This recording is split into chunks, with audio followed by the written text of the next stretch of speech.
விடுகிறார். ஒரு காலகட்டம் செல்லுகிறது, வீட்டில் மனைவிக்கு தெரிகிறது, பிள்ளைகளுக்கு தெரிகிறது, யாரும் அவர்களை மதிப்பதில்லை. மதிக்காததனால் அந்த மதிப்பு கிடைக்க வேண்டும் என்பதற்காக வேற தவறான உறவுகள், வேற தவறான இடத்தில் போய் பணங்களை செலவு செய்வது, முடிவிலே எல்லாம் வெறுத்தது போல அடிமைப்பட்டு விடுகிறார்கள்.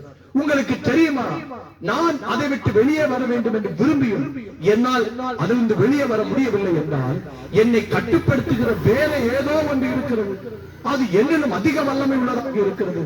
அப்படி இருக்கும் என்றால் நாம் அதிலிருந்து பிழைத்துக் கொள்ளவே முடியாது. பிழைத்துக் கொள்வதற்கு வேறு ஏதோ ஒரு மார்க்கம் நமக்கு வேண்டும். உடனடியாக நாம் எதை முயற்சிக்கிறோம்?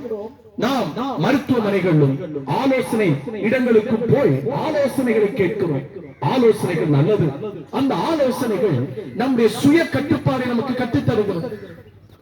கொஞ்ச நாள் சுய கட்டுப்பாடோடு உன்னுடைய சிந்தனை வேறு இடத்திற்கு மாற்றிவிடு என்றெல்லாம் அவர்கள் சொல்லித் தருகிறார்கள். சில மருந்துகளையும் தருகிறார்கள். இவைகள் எல்லாம் நமக்கு ஒரு 6 மாதம் உதவி செய்யும். 7வது மாதத்தில் இன்னும் ஏதோ ஒரு தர்ம சங்கடமான சூழ்நிலை வாழ்க்கையில் வரும். வாழ்க்கையில் வந்துவிட்டால் அவ்வளவுதான். நாம் எப்படி விட்டோமோ அதை விட 2-3 மடங்கால் அந்த போதைத்தனத்தை அடிமைக்காக நாம் விட்டு விடுகிறோம். இன்னும் அதிக கேடுள்ளவனாய் மாறுகிறான். வழி என்ன? போக போக இவன் மனிதர்களை வெறுக்கிறான், வாழ்க்கையை வெறுக்கிறான். மரித்து போனால் நலமாயிருக்கும் என்று மரணத்திற்கு அவன் ஓடுகிறான். மரண பயம் அவனை பிடிக்கிறது ஒரு பக்கம், மற்றொரு பக்கத்தில் மரிக்க வேண்டும் என்று விரும்புகிறான்.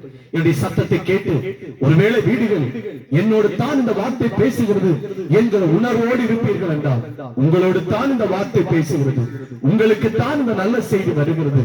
உங்களுக்கு பிழைத்துக் கொள்வதற்கு ஒரு வழி. என்ன வழி?